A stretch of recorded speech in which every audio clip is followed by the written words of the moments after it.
आज के जन आक्रोश रैली के अध्यक्ष साथी अमराराम जी, हमारे पार्टी के महासचिव साथी एमए बेबी जी, मंच पर बैठे हुए सभी आदरणीय नेतागण और आज के इस रैली के लिए बहुत भारी संख्या में आए हुए अलग अलग राज्यों में आंधी होते हुए, बारिश होते हुए, हमें बिहार के साथियों ने कहा कभी नहीं होता, बिहार में बर्फ गिरा। जम्मू कश्मीर और हिमाचल उत्तराखंड के बारे में हम जानते हैं बर्फ गिरने का, बिहार में बर्फ गिरा। ये सब होने के बावजूद आप जो हजारों की तादाद में आए, हम आप सभी को बहुत बहुत क्रांतिकारी अभिनंदन शुरुआत में करना चाहते हैं। साथियों, हमारे जो सभी सवाल है और वो कई सवाल है, उसके अंदर ज्यादा जाने की जरूरत नहीं, लेकिन इन सवालों का मूल कारण क्या है, उसके जड़ में क्या है, इसकी तरफ मैं 2-3 मिनट बोलूंगा। ये जो हमारे सवाल मजदूरों के, किसानों के, खेत मजदूरों के, महिलाओं के, छात्रों के और नौजवानों के, हर धर्म के, हर जाति के, ये जो ज्यादा तीव्र हो रहे हैं, इसका कारण यह है कि आज बीजेपी की, नरेंद्र मोदी और अमित शाह की सरकार, इन्होंने 3 शक्तियों के सामने आत्मसमर्पण किया है। 3 शक्तियों के सामने इन्होंने घुटने टेके हैं। और ये 3 शक्तियां कौन सी है? पहली शक्ति है अदानी अंबानी, बाकी सभी कॉरपोरेट देशी और विदेशी और ग्रामीण इलाके में बड़े बड़े जमींदार और सामंत, इनके सामने पहले घुटने इन्होंने टेके। दूसरी शक्ति कौन सी है जिसके सामने बीजेपी के इस सरकार ने घुटने टेके?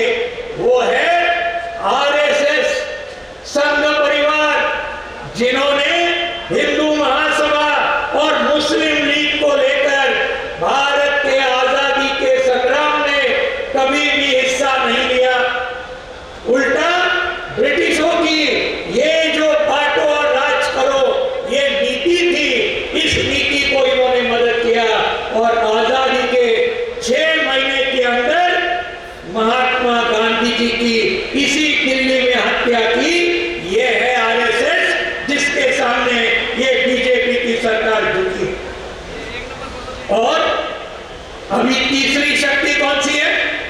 तीसरी शक्ति है अमेरिकन साम्राज्यवाद के अध्यक्ष डोनाल्ड ट्रंप और इस्राएल जो राक्षसी ज़ायोनिस्ट है, उनके प्रधानमंत्री बेंजामिन नेतन्याहू, इनके सामने भारत के प्रधानमंत्री ने घुटने टेके हैं। ये भी हमको ध्यान में रखना चाहिए। नरेंद्र मोदी कई बार बोलते हैं हमारे छाती का साइज 56 इंच है। अरे लेकिन डोनाल्ड ट्रंप के सामने जब ये जाते हैं, क्या मालूम चमत्कार होता है, 56 इंच की छाती 16 इंच की बन जाती है। ये हमको ध्यान में रखना चाहिए। और इसी आत्मसमर्पण की वजह से, घुटने टेकने की वजह से नरेंद्र का नाम पूरे देश में सरेंडर हो गया है। नरेंद्र का मतलब सरेंडर, आत्मसमर्पण, घुटने टेकना, ये आज सब जगह चालू है। साथियों, ये सब 1, 2, 3 इसकी उदाहरण, इसके परिणाम क्या हुए? नंबर 1, सबसे बुनियादी सवाल जमीन के मालिकाना अधिकार का सवाल है। आजादी के संग्राम में हमारा नारा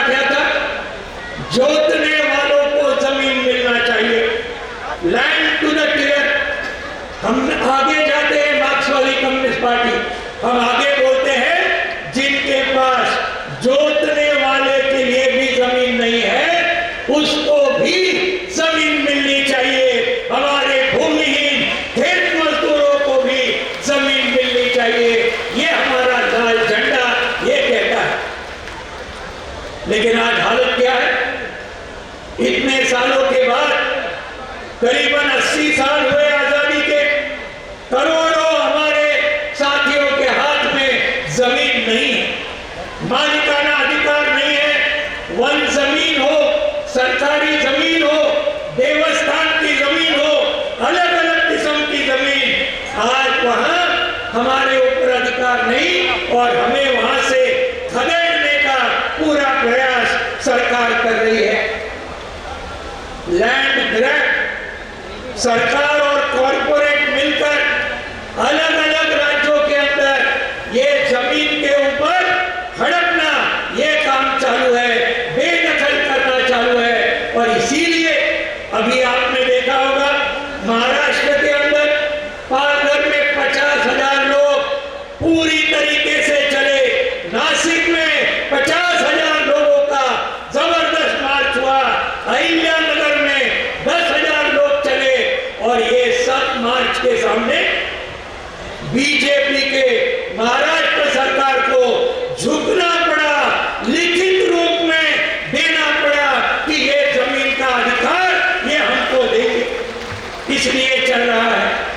ये सिर्फ महाराष्ट्र में नहीं है, हर राज्य में, हिमाचल प्रदेश, बिहार, उत्तर प्रदेश, झारखंड, उड़ीसा, छत्तीसगढ़, मध्य प्रदेश, राजस्थान, हरियाणा, पंजाब, हर राज्य के अंदर आप देखेंगे जमीन के सवाल बहुत बड़े पेचीदे हुए हैं और इसके लिए इस सवाल के ऊपर लड़ना एक बहुत जरूरी बात है। दूसरा मुद्दा हमारे किसानों के ऊपर, नरेंद्र मोदी जी बोले किसानों की आय हम दुगुना कर देंगे। अरे सच्चाई तो ये है, मोदी सरकार के 12 साल में किसानों की आय, ये आय दुगुना नहीं हुई, आधी बन गई है, ये बात सच्चाई है। 5 लाख से ज्यादा हमारे किसान, हमारे खेत मजदूर, इनको आत्महत्या करनी पड़ी है और इनमें से पिछले 12 सालों में 1.5 लाख से ज्यादा इनको आत्महत्या की है। ये है सच्चाई। आज हमारी कर्जा माफी कोई नहीं इसके बारे में सोच रहा, केंद्र सरकार एमएसपी की मांग है पर बिल्कुल नहीं कर रहे। आज धान के लिए एमएसपी क्या है? 2,369, गेहूं के लिए कितना है? 2,425, मकई के लिए कितना है? 2,400। लेकिन आज धान के लिए उत्तर प्रदेश और बिहार में मैं अभी घूमा, जत्थे के लिए क्या दाम मिल रहा है? धान के लिए 800, 900 से लेकर 1500, 1600 ये धान के लिए मिल रहा है। मकई ये आज 2400 छोड़ो 1100 रुपया दाम हुआ है। आलू का दाम जो 2,500 रुपया मिलता था क्विंटल, आज 400 रुपया हुआ है। ये बात सही है या गलत है? सही है या गलत है? बिल्कुल सही है। और आज ये सब होते हुए किसान पूरी तरीके से बर्बाद हुआ है। इसके बारे में एक विकल्प हम आपके सामने रखना चाहते हैं और वो है केरल के लाल झंडे की सरकार, वामपंथी सरकार।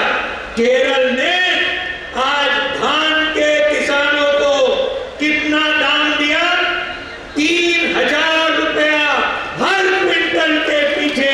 कांग्रेस पिनराई विजयन की केरल की वामपंथी सरकार 3,000 रुपया हर क्विंटल के पीछे धान के लिए किसानों को दे। ये ध्यान में रखना चाहिए। तीसरी बात, हमारे खेत मजदूर, हमारी सभी जो असंगठित मजदूर, हमारी आशा, आंगनवाड़ी, रसोईया, ये सब आज ये खेत मजदूर और ये असंगठित पूरी तरीके से बर्बाद हुए, पूरी तरीके से बर्बाद। मदर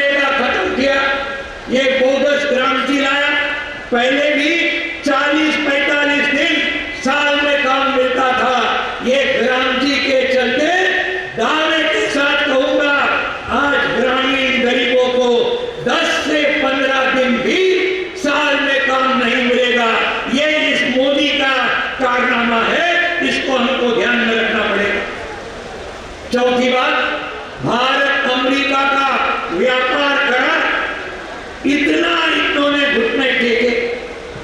जो हमारा माल अमेरिका में 2.5% ये इससे जाता था, आज उसके ऊपर 18% टैक्स लगाए। और इस करार के चलते मोदी जी बोल रहे बहुत बड़ा तीर मारा।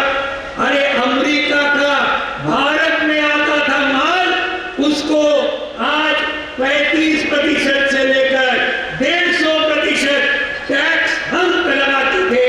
आज वो पूरा मोदी सरकार ने 0 पर लाया।